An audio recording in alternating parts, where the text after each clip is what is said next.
Thank you for joining me today, Lynette.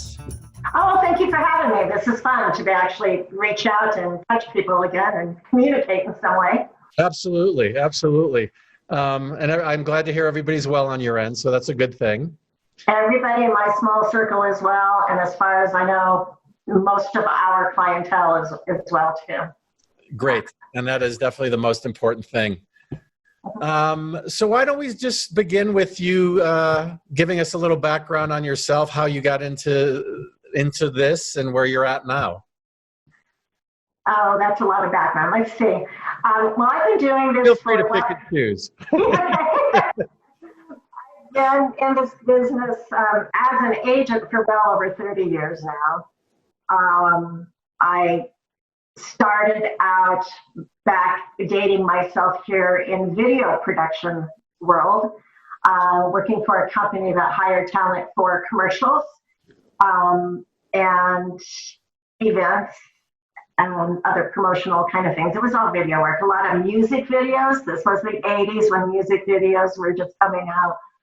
And an agency that we hired talent from quite often actually approached me at one point in time to come work for them. And that was like 1980, well, 4 maybe it was, something like that. So I've been in the New Mexico market since 91. I've seen a lot of changes. Our current pandemic environment is going to create even more challenges and changes in this industry. I mean, I thought everything was changing back when actors used to come into the office all the time and pick up their scripts and pick up their sides. Nobody had a cell phone. That was before even pagers. And then we went through the whole fax thing. So now we're going to be evolving and seeing a lot more changes in the industry. So, one of the exciting things about it is it's never a dull moment. Absolutely. Yeah. And so you're one of, so we have 1, 2, 3. So I believe we now have 5 agents in the market. That's what I hear. Yeah, I think somebody just came in right before all this started. Right, Lily Bankston and Bankston Talent. They just signed on. Yeah, I guess just from an agent perspective, how do you see the market and how the industry's been growing here? Well, I think it's very exciting, the growth that we were seeing. And this was going to be the year when we really realized what Netflix being here was going to mean to us and what NBC Universal being here was going to mean to us, because those studios were finally just 100% opening up to us. And then all of that, just got put on hold. So we are going to be rebooting, and we're really not sure, where we're going to be at again. But the growth, I've watched it since 91 here in New Mexico. There was a time we just did Westerns, cowboys and Indians, and that kind of thing. So it's been really exciting to see us grow into the more contemporary marketplace, to see our crew base grow, so many people coming here and moving here, and taking advantage of the fact that we have 360 days a year, but good weather for filming. A lot of locations to choose from that can mimic any place in the world. So the whole dynamic's been fantastic. We're stable right now at this time with the political process and getting support from that angle with this industry in New Mexico, which is always very important to us. So this is just a small setback. Those studios aren't going anywhere. They're vested here and invested here. It'll just be a process of figuring out how this all looks now going forward, what changes will need to be made to satisfy all the guilds, which are in the process of negotiating all that right now, satisfy the crew union, IOTC, and satisfy the insurance company, which is, I think, something a lot of actors don't think about. Right. And that is, it's a huge liability having all these people on set. It's a financial risk, and it's a health risk, a safety risk.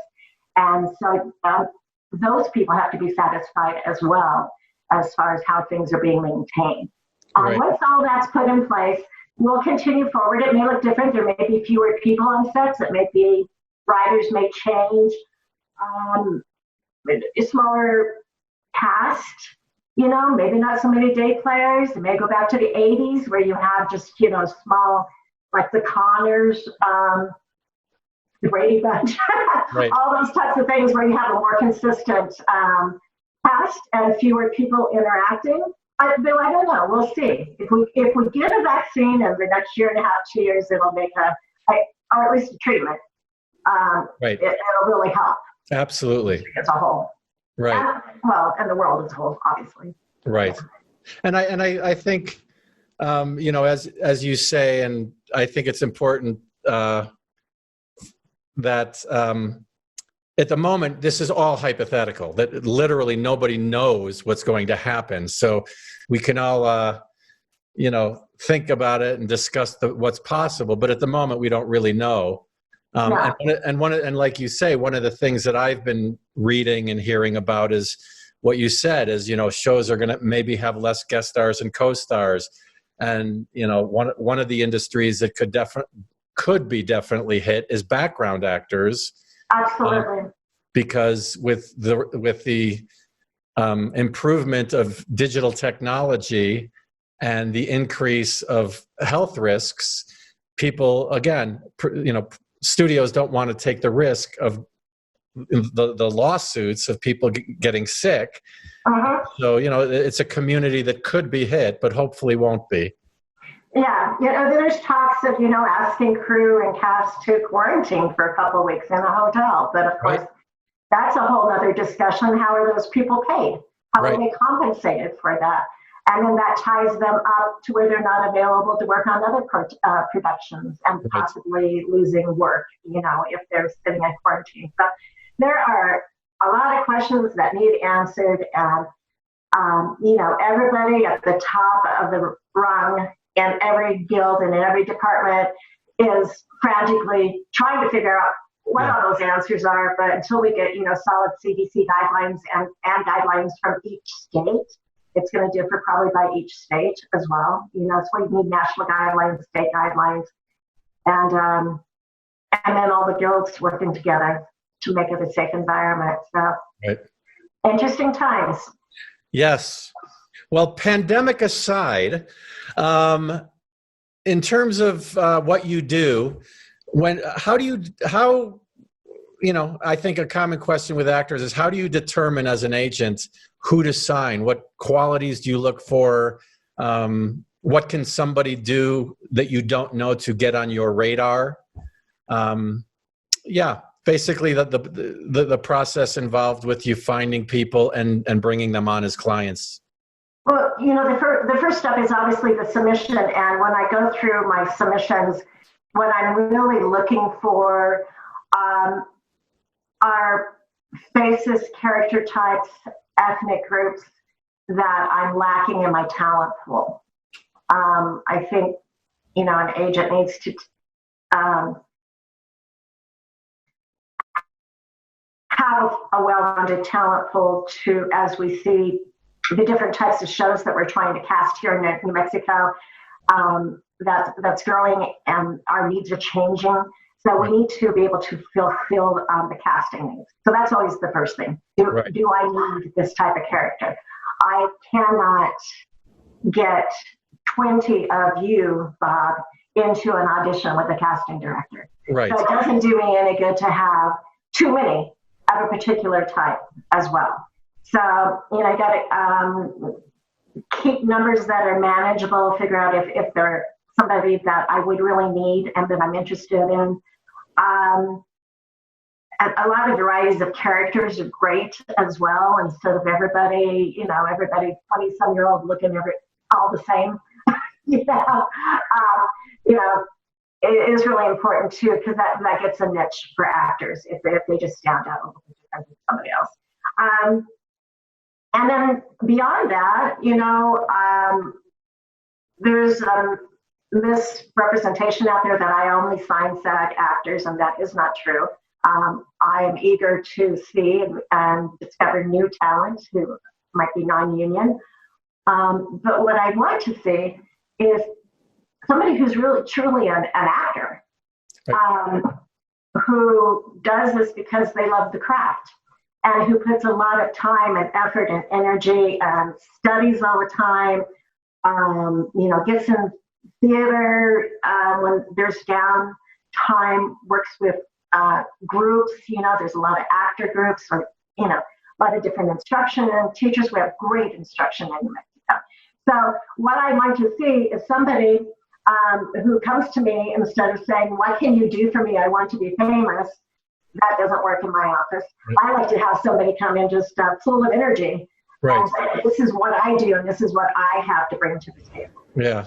This is why you should sign me. Exactly. Give me something, because what we are is we're salespeople. We sell the actors in our roster to casting directors. We try to get them in the door. We try to push them. Right. And in order to have, we have to have something to offer. The actor has to have something to offer us that we push and sell. Right. Yeah. Now, correct me if I'm wrong, but agents, at least in this market, they don't get a salary. They make their money off of the commission of the work of actors. Correct? That's correct. Okay, and that's the only way we make money. Right. You guys don't make money, we don't make money. And that's 10%. That is 10%. That's SAG after regulations straight across the board. It's 10% for all union work. Yeah. Right. And is there any other fees that an actor needs to know about that they pay their agent beyond the 10% commission? The only other fee that we're allowed to charge in New Mexico as a franchised agency in New Mexico is a one-time $40 fee to be on the website. Okay.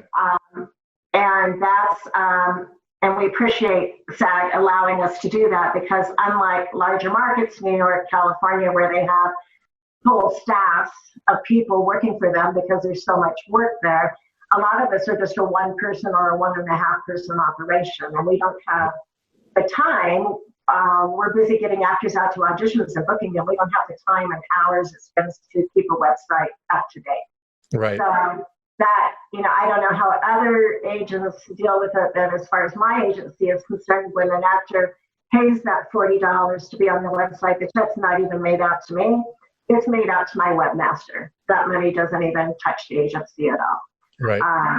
And then that person uploads them, and then we keep their information updated for them at no fee. Okay. And I know I've discussed this in previous discussions with other people, but I think it's something important to reiterate, because sometimes we all get kind of lost in our world and don't see it from other people's perspectives. But you don't get salary, and the money you make is from the commission. And I think it's important for actors to realize that 10% is not money they're paying you from their pocket. That's actually your money that they're giving you that was yours in the first place. That's exactly right. That's a very valid point, and I can't tell you how frustrating it is for us to have to go chase down the money that is ours. Right. The contract is your wages plus 10%. So it's not your wages minus 10%, like ours is coming out of your wages. That plus 10 is put on top of it. So we spend way too much time tracking down that money that belongs to us. And actors like, sorry, I had to fix my car. Hey, dude, I got a car too. I have a car payment. So you just used my car payment to fix your car. You didn't ask me about it. You didn't say things are tight. Would it be okay? So that, I think the most irritating thing about that is if somebody wants to hold on to our 10% and not give it to us, is not having that communication, not being a professional. Right. And it's really important to have this professional relationship with your agent, and that you communicate and you act like adults. Yeah. And so if there's something going on in your world and things are tight, ask your agent. Don't just hide and think that we're not going to notice that you didn't pay us that, because we will. And the same thing with the 10% on the residuals. That's a really hard one, because we can't have those checks come to us through SAG. We can your paychecks, and actors who are new with me, or actors who have lost my trust, I will have them sign an authorization form so that the check comes to me. I get my 10% and send it on. Right. But we were unable to do that with the residuals. And so a lot of people think we don't know that they're getting them. But we have a lot more good eggs than bad eggs. So when the good eggs pay, then we know that those are coming in, and we can send out a note saying, guess what? We know you got your money. So worked on that exact same episode. Yeah, exactly. So, but for all of you that have paid us, thank you. For those of you that haven't, I suggest you get in touch with us right away. Right. So that's very, very frustrating. So yeah, it's important for actors to remember that that's how we make our money. Right. That is our money. So that's coming up. That's how we pay our bills. That's how we pay the rent, our internet, all of that. Yeah. Right. Absolutely. So I'm right there with you. Thank you. Oh, everybody sure. that is. So now you have a client, and we like to keep everything up to date. So, every year or every couple of years we'll get headshots. What is for your office? How do you like to handle headshots in terms of, do you want the actor to pick so many and then say, okay, narrow it down to a certain amount and then send it to you? Do you want actors to check in with you before their headshots and say, hey, I'm getting new headshots. Is there something you need from me out of my headshot? Yeah, all of that's very important. I have so many actors that just go out on a whim and get new headshots, and they come back and they're either totally unusable, bad quality, or they look like a bank portrait instead of an actor's headshot, or there's various things, or they didn't get a look that does any good for us. So it is important your agent is here to help you and guide you, and you need to trust in that we do know something that we're talking about. And ask your agent, what kind of headshots would help you? What would benefit you? What kind of headshots would maybe help you get me in for more and different roles? So have that communication with your agent. And, tell them who you're going to be shooting with. Mm-hmm. Let them look at that person's work to make sure that it's a good quality, because this costs money. And, I'm really sorry when I tell people they spent $300, and I'm like, I'm sorry, these are totally unusable.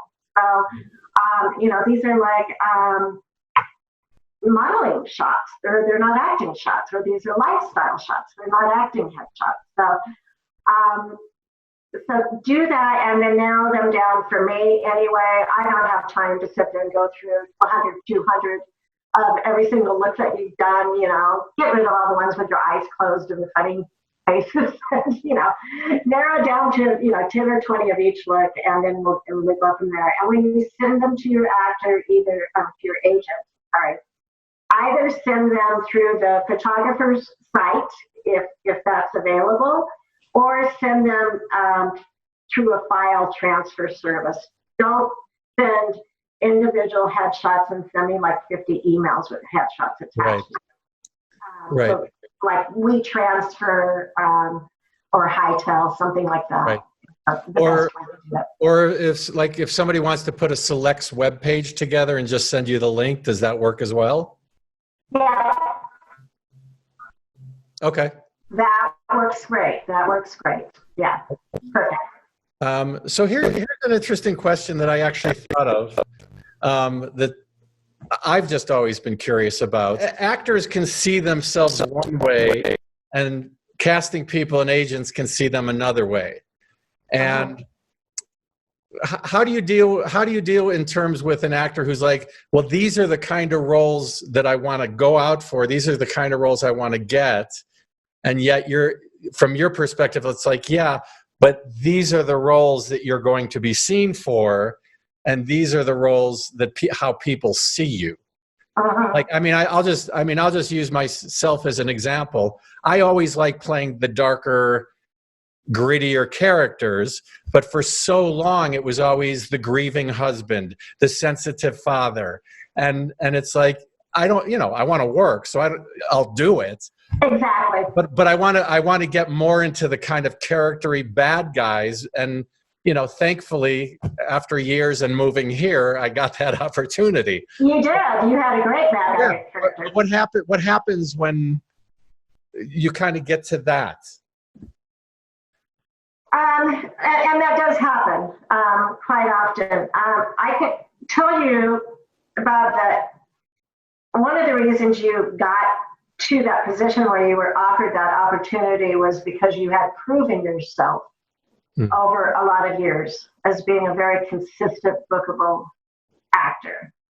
So I think a lot of newer actors that come into us, they come to us from classes or workshops where they've been handed, just great material. They're playing these lead roles from TV shows or films and getting to play a lot of, a big range of different character types. And they're like, I can do that. I was like, well, yes, you can do that. You can do it in that workshop when you've been working on it for a very long time. But what we need to do first is get you established as an actor in general. Right.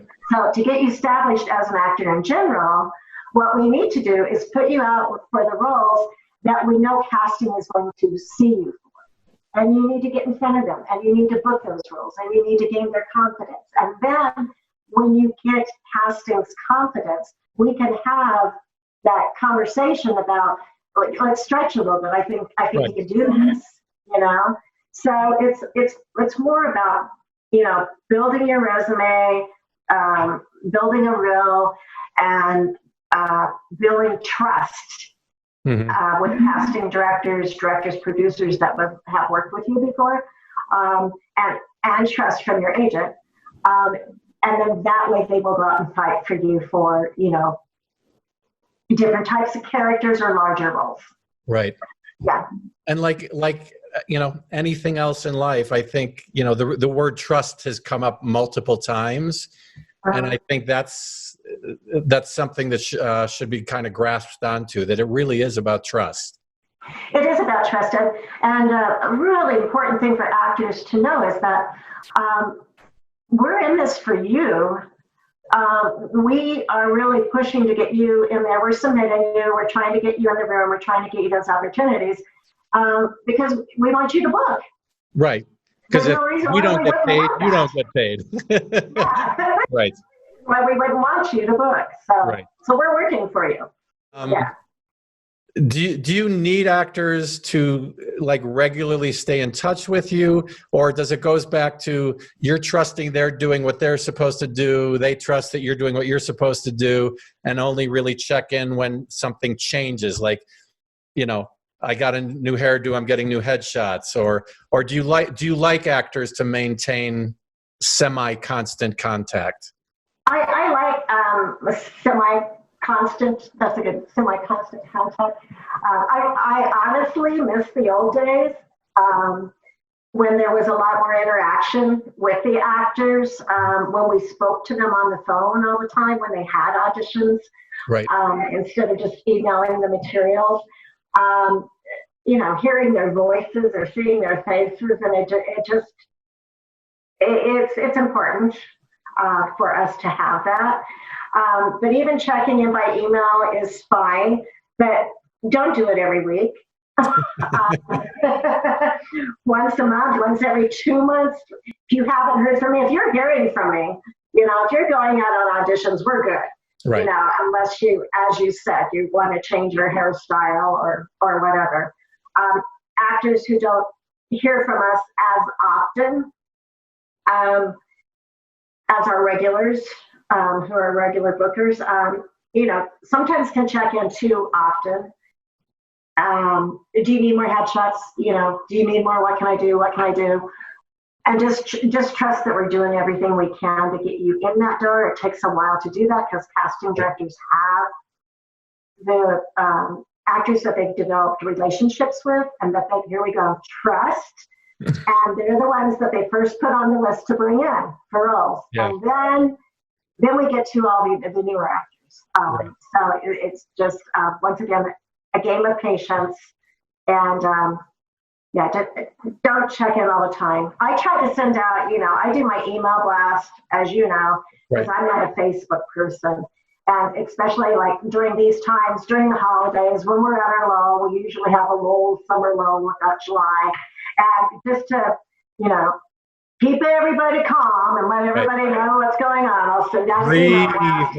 Everybody, deep breath. You've done nothing wrong. Everybody's happy. Everybody's groovy. It's just we're at a slow time, and we'll pick up again. So, Right. yeah. So I think I hope that answers that. Yeah, absolutely. And I was having a conversation with somebody recently, and one of the tough things about being an actor is you're so out of the loop. It's like if you have an audition, you get it. And if you book it, you find out. But if you don't book it, you don't know why. You don't, so, actors will like, well, should I find out if there was any feedback, or should I find out if I need new headshots?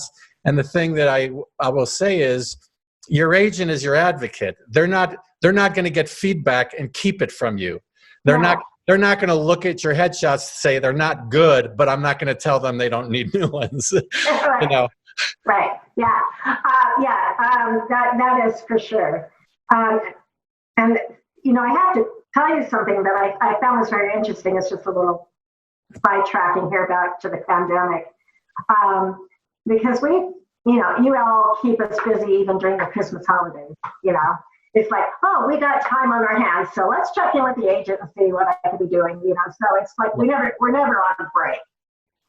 Except probably the first 4 weeks of all of this, when everything shut down, was the quietest actors have been in the last 30 years, for me anyway. We were all out of breath. Yeah, it was just amazing. It was like the whole world came to a standstill. Yeah. And my husband's like, this is really weird. They're not contacting you when they're going back up. I was like, no. I mean, this is real obvious how much this is affecting the world, where my actors are just in silence for like a month. It was amazing. Yeah. I promise you that won't last long. I know, it's already starting. Everybody's getting antsy. Everybody's getting bored with the stay-at-home thing. It's already starting.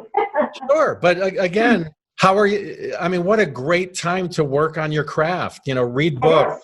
Watch masterclass. Work on monologues and dialects and all the things. You have time now. Yeah, so many actors are Zooming with each other and working on that. There's so many free workshops out there now. A lot of casting directors, I understand, on the SAG-AFTRA website, the actor you guys can tune into. Take advantage of all of that. I know casting directors are doing like Zoom generals.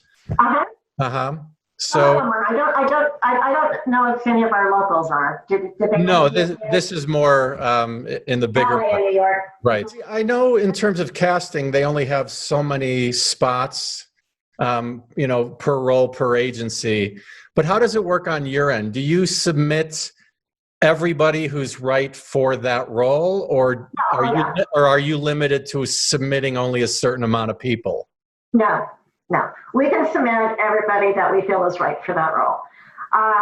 And casting directors do not say, I'm just going to see 5 each from each agency. What they do is they look at all the submissions that are coming in, and they choose those that they want to see. Right. And so it's really important for agents to submit appropriately. So I stick to submitting as they ask, what they request, unless they've had a conversation, a dialogue with us, saying that the breakdown says this, but we just came out of a concept meeting, and they want to extend it to both men and women. So please submit both, right? For this type of role. So it's never black and white what the breakdown comes out, and that's something else actors need to trust us on. If we send you out and it calls for a 6'6" bald-haired guy, and you're not bald, we are not assuming that you're going to shave your head if we didn't ask you that. It just means that they're not married to that description. Right. So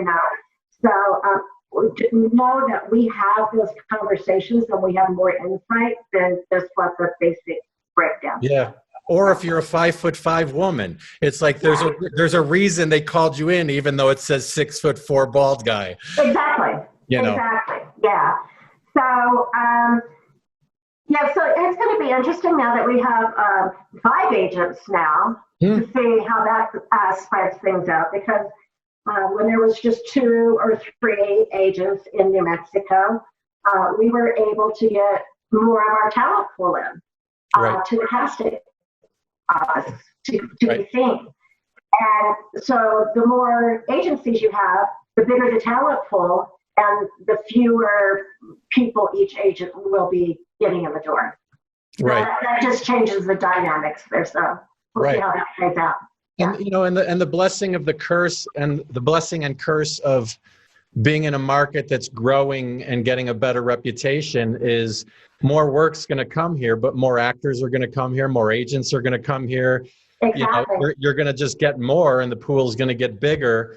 Right. But in the end, I think it's great for all of us. And I've always been a firm believer of there's enough work for everybody, and if you're right for the role, you're going to get it, and if you're not, you won't, and that's just how it is.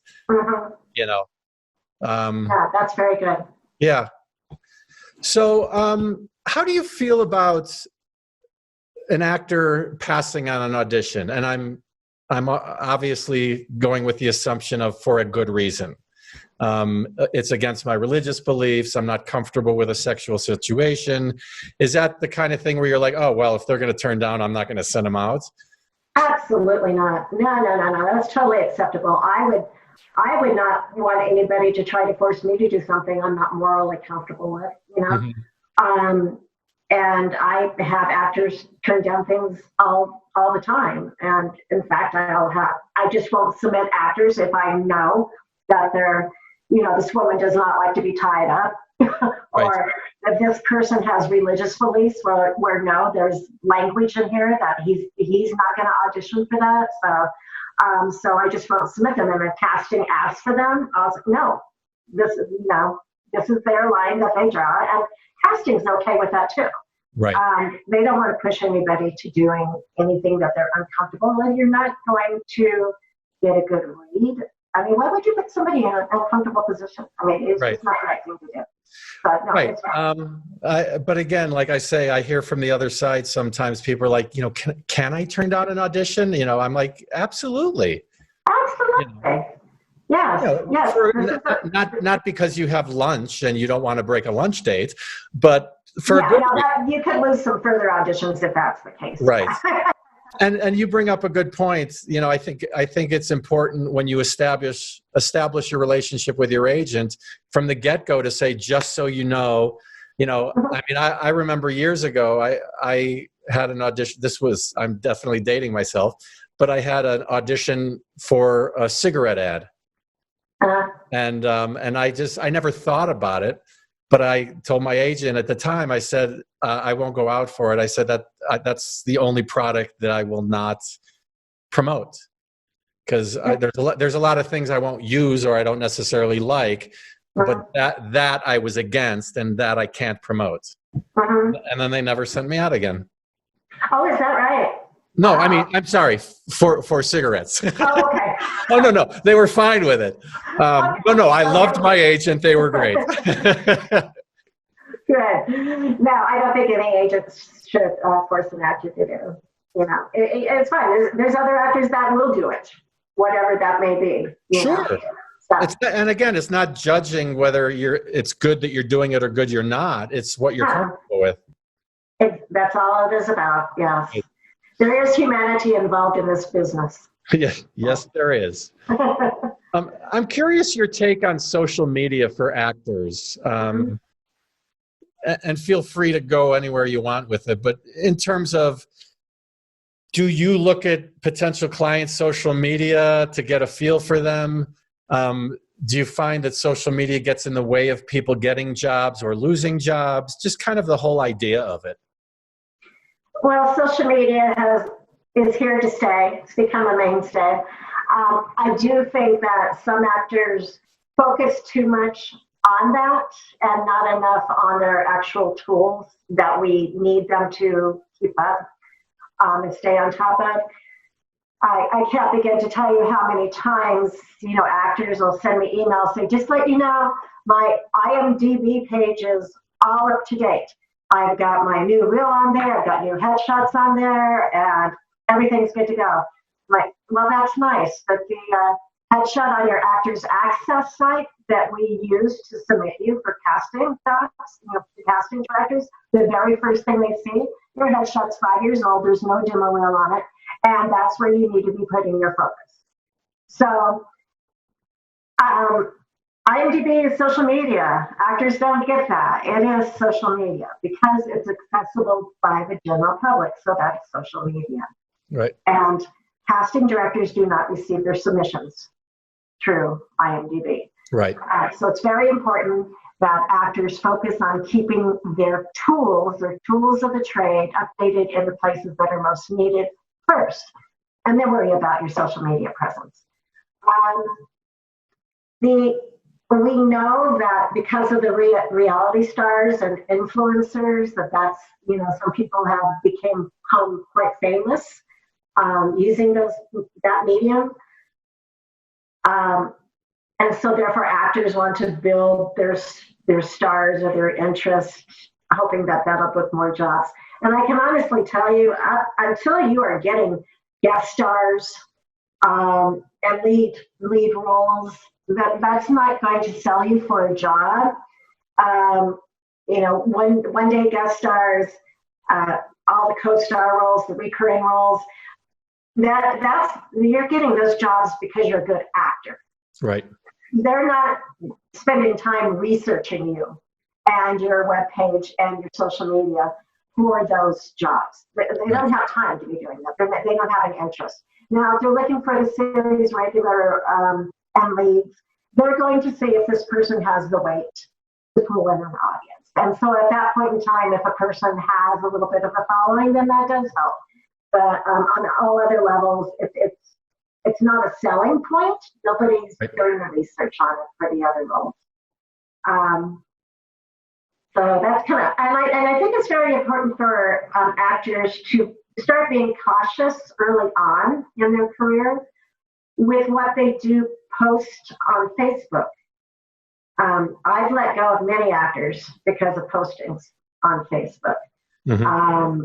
You can't go onto Facebook when you're having a bad day and maybe 2 glasses of wine and start bashing a local casting director and think that you're ever going to get in the room again. You just can't do it. Well, they'll never see it. They'll never see it on Facebook. I think it's a crazy thing. But just be careful. I mean, even what you chatter about with your friends, if it gets too political, too sexy, too violent, too anything, if you're building a career, just think someday when you're famous, those tabloids love going back and digging through people's jobs. Right. And their treasure trust and finding things on people. So the more you use social media, the more you really have to be very cautious about it and use it properly as a vehicle to enhance your career and not hurt your career. Right. So I have like 3 questions here that are kind of all one. What can an actor do to make your job easier? Which is kind of like, what do you wish actors would do more of? And also what you wish they would do less of? Well, yeah, the social media thing was one I just wanted less of. Slow down on IMDb, give me what I need. That's kind of a more of less of. Give me what I need first. Give your agent what they need. Keep the resumes updated. There's so many times I go to submit and once again, everybody's worried about if they got their credit on IMDb and they've updated their physical resume that they're taking into casting, because our casting offices, a lot of them still, want a headshot resume. Those are updated, but you haven't put your last 3 or 4 projects on Actors Access, or Cast at Talent, which is the 2 that we use the most often now. And that's what's going to casting. When your audition is uploaded, which Cast It Talent is the most often used now for that with casting directors, if your headshot and your resume is not updated there, and this goes to network for approval, that hurts you. That hurts you so much. So it's the most important thing actors can be doing is keeping their tools updated, keeping headshots that look like them. Reels, also, you need to get your reel, pass it by your agent, make sure it's appropriate. I've had people say I'm done with my reel and show me stuff that, if first of all, it's 10 minutes long, which is a huge no-no. Right. It's not supposed to be any longer than 2 minutes. Nobody has that time. And also, just putting in the whole entire scene of the show, which is not acceptable. Yeah. All we want is just you acting. So once again, don't just go off on a wing and say you're going to do this without talking to your agent. If you're not showing you've never done it before, and if you're not working with a professional that does this type of work, and you're doing it on your own, get guidance on it. Don't waste a bunch of time putting together something that's not usable. So it goes back to the headshots with the reel, the marketing materials, which actors should market themselves. Run it by your agent. Make sure what you're doing is beneficial to you. So on breakdown / actors access, when you submit, you have the ability to submit video. Yes. Do you prefer either or both of, do you prefer having a reel up there, or do you like the idea of having individual clips, or do you like to have both, or you would prefer the clips? I prefer the clips for submitting, because that way casting is in a hurry. Once again, there's 5 agents here in New Mexico, but that's just here in New Mexico, and a lot of projects, they are also getting submissions from other states. So you have to imagine, they're just going through thousands of faces and stuff. Right. They don't have time to sit and look through a 2-minute demo reel to find something that may portray the role that they're looking for. So clips are very beneficial for that, because if you're going in as the detective and we have a good clip on you as a detective, we just attach that, boom, there he is as a detective. You don't need to say anything else on it. It is good for actors to have their demo reel. Other places as well that are accessible. Very often, quite often, we get casting directors asking us if we can get the actor's reel in a downloadable format. It is not downloadable on Actors Access. They cannot download that and then re-upload it to the producer or to the studio or to Cast It Talent so that there's a reel on there that matches. They aren't able to do that. So it's really important that actors have available on file a downloadable 2-minute reel, and that it's easily accessible if the agent needs it, or even better yet, to send a link to it to your agent so we can put it in our database so we have access to it. Yeah. And I would think that one of the benefits of clips too is if you're playing, you're auditioning for the role of a minister, and you have a clip that's right for that, it's better to leave off not send a reel that also has your clip of you being a violent mass murderer and might actually work against you getting the role of the priest. Exactly. Yeah. You just want to provide as much information as possible in the shortest amount of time as possible. Right. Because these are very busy people. Very busy people. Yeah. All right. So tell me what you like most about your job. Watching actors grow, watching their careers take off, and succeeding, that enthusiasm is infectious. It makes me feel good that I'm doing something good for them. And it's a success for both of us. I share in that with the actors. And I like the challenge of it, that it's over, the industry is always changing. The dynamics are always changing. I love working with the casting directors. We have just the most incredible casting directors in New Mexico. Absolutely. They are so supportive of our local talent. We have a lot of people that moved here, like you did, from New York. Actors that have moved here from LA, and they're just like, it is just such a different environment here. Because if you walk into the room with these people, you really feel like they like you, they want to know you, and they want you to get the job. You're not just a number. Right. So I love that. And it's just, the artistry of it, even though it's a numbers game in TV, it's really just a numbers game. But there's still art involved, for the actors. So those are the things I love about it. Good. And last but not least, is there anything that you would love actors to know about what you do that you think they may not understand about your job? Well, I like that you brought up the point of how we get paid. We're not on payroll salary anywhere.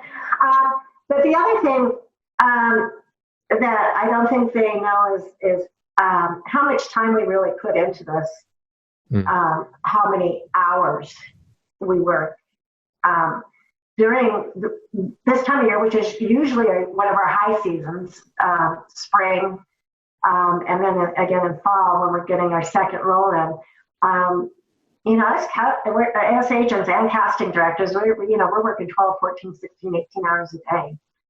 So if we don't get back to somebody right away, if you want to know about those new headshots or your reel, just please be patient with us because we are jumping through hoops. Right. And trust me, these people make us jump through hoops nonstop. You got all your auditions set up for tomorrow, which, by the way, this is something else good for actors to know. Our lists come to us at the end of the day. And that's because casting has taken the submits from the night before. They've been working on them this morning or in between auditions to put their list together.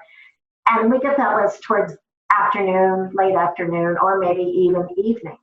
So when we're contacting you for an audition tomorrow morning, it's because we just got that list. And so we'll be working on that all through the evening into the night, getting people scheduled for tomorrow. And in the meantime, we may get a call saying, scrap all of that because they just rewrote it and now we need to change this. And we'll be doing that all night. So we're constantly, especially with TV, it's just ever changing. And we're working as fast and as hard as we can. So actors need to respond to us immediately. Don't make us chase you down asking if you got your information because we don't have time to go back and backtrack. And also, don't say, I didn't get a confirmation that you got my confirmation. Okay, we don't have time to go back and do that. We're just moving forward. We're constantly moving forward at a very rapid pace. So we will find you if we haven't heard from you. Right. So don't worry about that. If you send your confirmation, we're all good. And let us know right away if you didn't get the sites, if you weren't able to open them.